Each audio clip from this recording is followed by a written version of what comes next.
टीना जब पीछे मुड़कर देखती है तो पीछे उसकी बहन मीरा थी। टीना, तू कहाँ थी कल रात से? मैंने तुझे कितना ढूंढा। कहाँ थी तू? ठीक तो है ना?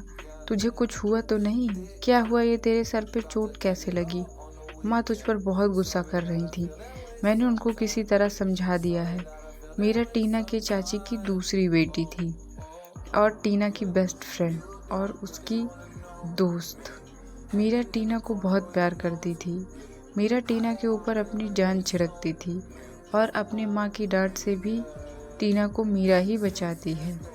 वो दोनों एक साथ बड़ी हुई थी, लेकिन कीर्ति मीरा से एकदम उलट थी। वो टीना से बहुत ज़्यादा चिढ़ती। वो एकदम अपनी माँ की तरह थी। मीरा टीना को परेशान करने का कोई ना कोई बहाना ढूंढती रहती और इसी तरह मीरा और टीना दोनों बात करते करते घर पहुंच गए। और जब घर पहुंचे और टीना ने गेट खटखटाया तो गेट टीना के चाचा ने खोला और टीना के चाचा टीना को देखकर बहुत खुश हुए। कहा, टीना तू कैसी है और कहाँ थी तू, और ये तेरे सर पे चोट कैसे लगी? तभी टीना की चाची की पीछे से आवाज़ आई, आ गई महारानी मुँह काला करके। कहाँ गई थी? हमारी नाक कटवा कर फिर मुँह उठा के चली आई। मर क्यों नहीं गई? कम से कम तेरी ये मनुष्य शक्ल तो नहीं देखनी पड़ती। पैदा होते ही अपने माँ बाप को खा गई, अब हमारी छाती पर मूंग डलने के लिए तेरे माँ बाप छोड़कर चले गए। चुप रहो शांति। टीना के चाचा ने टीना की चाची को डांटते हुए कहा, बच्ची से ऐसे कौन बात करता है? देख नहीं रही हो उसे इतनी चोटें लगी हैं और तुम हो कि सुनाने का कोई भी मौका नहीं छोड़ती हो। अब तुम एक शब्द नहीं बोलोगी। टीना के चाचा ने कहा, आओ बेटा अंदर आओ। मीरा जाकर टीना के लिए कुछ खाने के लिए और पानी लेकर आ। मीरा बोली, ठीक है पापा, मैं अभी लेकर आती हूँ। और वो जल्दी से किचन में गई और किचन से एक खाने की प्लेट और एक गिलास पानी लेकर आई। टीना के चाचा ने मीरा के हाथ से खाने की प्लेट और पानी को लेकर रख दिया और उसे अपने हाथों से टीना को खिलाने लगे। टीना ये सब देखकर उसकी आंखों में आंसू आ गए और वो रोने लगी। तो फिर टीना के चाचा ने कहा, क्यों रोती है पगली? अपने चाची की बातों का बुरा नहीं मानते। और फिर उन्होंने मीरा से कहा, जाकर टीना को सुला दे। मीरा ने कहा, जी पापा। मीरा टीना को लेकर कमरे में चली गई।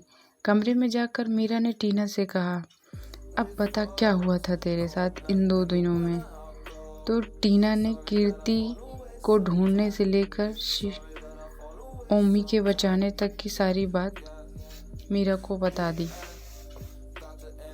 ये सुनकर मीरा को कीर्ति के ऊपर बहुत गुस्सा आया और उसने कहा, चल हम ये बात चलकर पापा को बताते हैं। अब मैं कीर्ति को बिल्कुल नहीं छोड़ूंगी। टीना ने मीरा को मना करते हुए कहा, नहीं, हम ये बात चाचा जी को नहीं बताएंगे, नहीं तो वो कीर्ति के ऊपर बहुत गुस्सा करेंगे। तुझे मेरी कसम, तू भी ये बात चाचा जी को नहीं बताएगी। लेकिन टीना, नहीं, तू कुछ नहीं कहेगी चाचा जी से। ठीक है, मैं कुछ नहीं कहूँगी। अच्छा ठीक है, अब तू सो जा। ठीक। और टीना बेड पे लेटकर सो गई। इधर ओबरॉय मेंशन में जब ओमी घर पहुंचा तो सिवाय लिविंग रूम में बैठकर कुछ काम कर रहा था।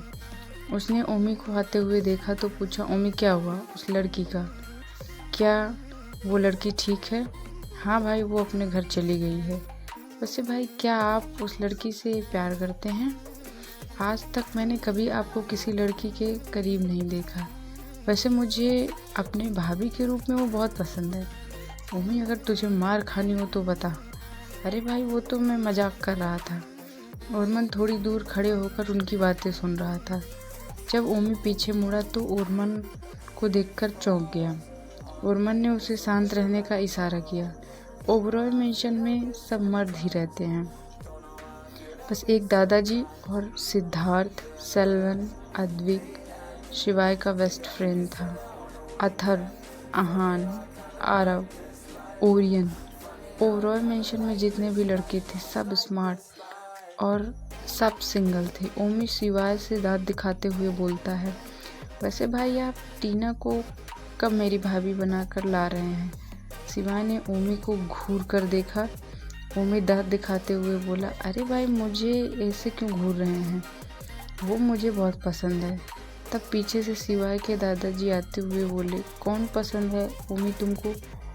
ओमी अपना बड़ा सा मुंह दादाजी के सामने खोलने ही वाला था कि तुरंत शिवाय ने उसकी बात काटते हुए कहा, दादाजी इसको खाने के बिना नींद नहीं आती और ये खाने के बिना रह नहीं सकता। ये सुनकर वहाँ पर सब बैठे लोग हंसने लगे और ओमी का मुंह बन गया। शिवाय सबको घूरता हुआ वहाँ से चला गया। इधर टीना सुबह जल्दी उठकर सबके लिए नाश्ता बनाने लगी, क्योंकि आज उसे कॉलेज भी जाना था, इसलिए वो अपना काम करने में एकदम मसरूफ़ थी। तभी पीछे से मीरा ने आकर उसकी कमर पकड़ ली। वो चौंक कर उछल गई और मीरा से बोली, मीरा तू एक दिन मेरी जान लेकर ही मानेगी, ऐसे कौन डराता है? यार मीरा दांत दिखाते हुए बोली, ये मेरा स्टाइल है मेरी जान, चल अब जल्दी से नाश्ता कर, नहीं तो हम दोनों कॉलेज के लिए लेट हो जाएंगे, फिर प्रिंसिपल सर से हमें डांट खानी पड़ेगी। हाँ हाँ जल्दी चल चल। वो दोनों नाश्ता कर अपने कॉलेज के लिए निकल जाती हैं। टीना का एडमिशन अपनी स्कॉलरशिप पे हुआ था, नहीं तो उसकी चाची उसे अपनी आगे की पढ़ाई करने के लिए पैसे कभी नहीं देती थी।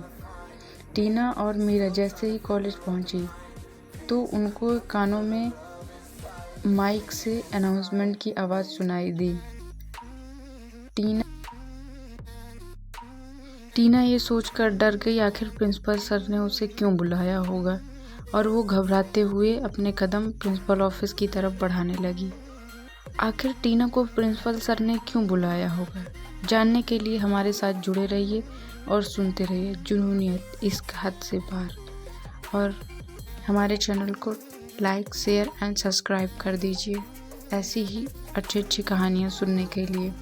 Thank you my YouTube family.